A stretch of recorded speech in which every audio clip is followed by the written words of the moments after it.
இந்த நாளுக்கான கர்த்தருடைய வார்த்தை உபாகமம் 33ஆம் அதிகாரம் 27ஆம் வசனம். அநாதி தேவனே உனக்கு அடைக்கலாம், அவருடைய நித்திய புயங்கள் உனக்கு ஆதாரம். அவர் உனக்கு முன்னின்று சத்துருக்களை துரத்தி அவர்களை அழித்து போடு என்று கட்டளையிடுவார்.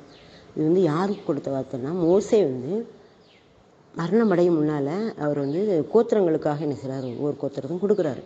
அப்போ கொடுக்கும்போது இந்த வார்த்தை யெஷூரன்னா யாக்கோபு அவர் சொல்கிறார், யெஷூரனுடைய தேவனை போல ஒருவரும் இல்லை, அவர் உனக்கு சகாயமாய் வானங்களின் மேலும் தமது மாட்சிமையோடு ஆகாய மண்டலங்கள் மேலும் ஏறி வருகிறார் அப்படின்னு யெஷூரனுடைய தேவனை பற்றி எல்லா கோத்திரங்களுக்கும் அவர் சொல்லும்போது சொல்கிறாரு. அப்போ இஸ்ரவேல் ஜனங்களுக்கு தான் இது சொல்கிறார். அநாதி தேவனே உனக்கு அடைக்கலாம், அவருடைய நித்திய புயங்கள் உனக்கு ஆதாரம். அநாதி தேவன் அப்படின்னா அவர் ஆரம்பமும் முடிவும் இல்லாதவர், ஆதியும் அந்தமும் இல்லாதவர், அவர் தொடக்கமும் முடிவும் தெரியாது யாருக்குமே. அநாதி தேவன். இந்த உலகங்கள் உண்டாகும் முன்னே அவர் தமது பிதாவோடு அவர் இருந்தார். அநாதி தேவனாக இருந்தார். ஆதி முதற்கொண்டு அவர் தேவனாக இருந்தார். அநாதினா எண்ணப்படாத காலங்களுக்கு முன்னாலேயே அவர் தேவன். அவர் உனக்கு அடைக்கலாம். பார்த்தீங்களா, நமக்கு எவ்வளோ பெரிய கிருபை ஆண்டவர் தர்றாரு. இந்த உலக மனிதர்கள்லாம் ஒரு அற்ப காலம்தான் வாழ்கிறாங்க. 70 வருஷம், பலத்தின் மீதியில் 80 வருஷம் ஆண்டு சொல்லியிருக்கிறாரு. ஆனால் நமக்கு அடைக்கலமாக யார் இருக்காங்களாம்? அநாதி தேவனே இருக்கிறாங்க. அந்த உலகத்தை உருவாக்க முன்னாலே இருக்கிற ஆண்டவர் இருக்கிறவராக இருக்கிறேன்னு சொன்ன ஆண்டவர் என்ன சொல்கிறாருன்னா, அவர் நமக்கு அடைக்கலமாக இருக்காரு அப்படின்னு சொல்லி மோசே மூலமாக வெளிப்படுத்தார். அவருடைய நித்திய புயங்கள் உனக்கு ஆதாரம். நமக்கு ஆதாரமாக அந்த உலகத்தில் ஒன்றும் கிடையாது. ஆனால் எது ஆதாரம்? அவருடைய நித்திய புயங்கள்னால் அவர் தன்னுடைய கரத்தினால புயத்தினால எவ்வளவோ காரியங்களை செய்திருக்காரு. வல்லமையான காரியங்களை செய்திருக்காரு, மாட்சிமையான காரியங்களை செய்திருக்காரு. தமது கரத்தினால் அவர் படைத்த மனிதனை படைத்தார்.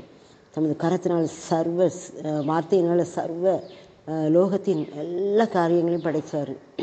அப்புறம் அவருடைய நித்திய புயங்கள் அவருடைய கரத்தினால் அவர் என்ன செஞ்சார்? செங்கடலை பிளந்தார். எவ்வளவோ காரியங்கள் ஆண்டவர் நம்ம வேதத்தில் பார்க்குறோம். வேத புத்தகம் ஆரம்பம் முதல் முடிவு வரை அவருடைய நித்திய புயங்கள் தான் எல்லாம் செய்திருக்கு. அவருடைய நித்திய புயங்கள் உனக்கு ஆதாரம். அந்த நித்திய புயங்கள் மனிதனாக அவர் பிறக்கும்போது மனிதர்களை தொட்டு சுகம் கொடுத்தது, அவங்கள கண்களை தொட்டு சுகம் கொடுத்தது, கால்களை தொட்டு சுகம் கொடுத்தது, அவங்களோட சரீரத்தை தொட்டு உயிரோடு எழும்ப வைத்தது அவருடைய நித்திய புயங்கள். அந்த புயத்தை தான், அந்த கரத்தை தான் அவங்க என்ன செஞ்சாங்கன்னா ஆணி அடித்தாங்க.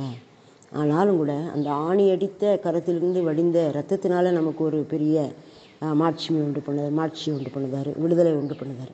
அவருடைய நித்திய புயங்கள் உனக்கு ஆதாரம். அவர் கரத்தில் வல்லமை உள்ளவர், அவருடைய வல்லமை உள்ள கரமுடையவர்.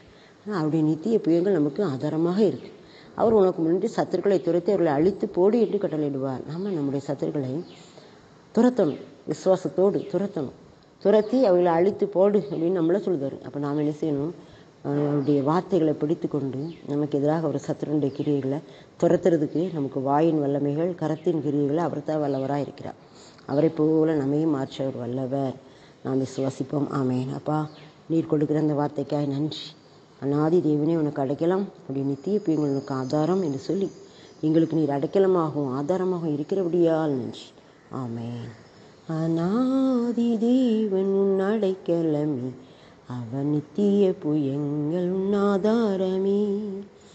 அநாதி தேவன் உன் அடைக்கலமே, அவன் நித்திய புயங்கள் உன் ஆதாரமே.